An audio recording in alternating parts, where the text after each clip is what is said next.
During the First Anglo-Boer War of December 16, 1880, to March 23, 1881, these settlers, the Boers, clashed with the British in the Transvaal region, rebelling against the oppressive rule from the British.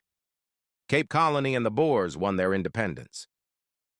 But once the British discovered large amounts of gold and diamonds in Natal, Cape Colony, Transvaal, and the Orange Free State, the British wanted to control all of South Africa. The Boers, on the other hand, were determined to maintain their independence, and they did have a treaty.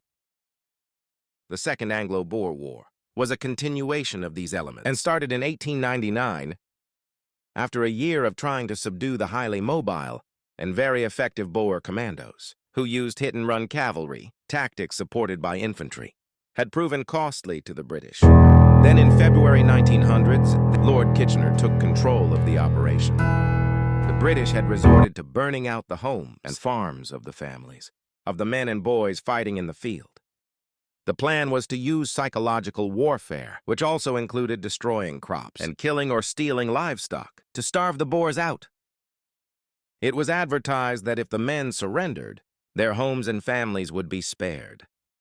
The tactic did not work at first, so in March, Kitchener, seeing that his scorched earth policy was ineffective, decided on a new method to force compliance. Kitchener ordered over 200,000 women and children, as well as the elderly taken from every Boer province, and placed them in British-operated concentration camps. The conditions were horrific.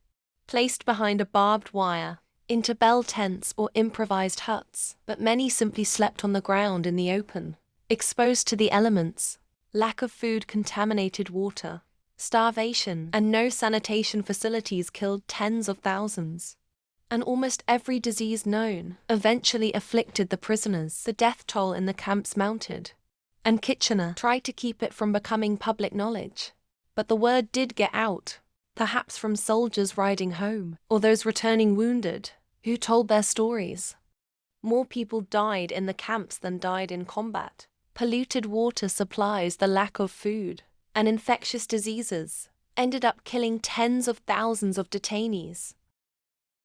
Even though the Boers were often portrayed as crude, people undeserving of sympathy, the treatment of European descendants in this fashion was shocking to the British public. Less notice was taken of British camps for Black Africans, who had even more squalid living conditions, and at times only half the rations, if any, allotted to white detainees. The news reached to London and Parliament, especially after the inspection visit by Emily Horbaus from London, who reported on what she saw and heard. The idea of punishing civilians evoked horror among those who saw themselves as representatives of a civilized nation. When is a war not a war? Sir Henry Campbell Bannerman in June 1901.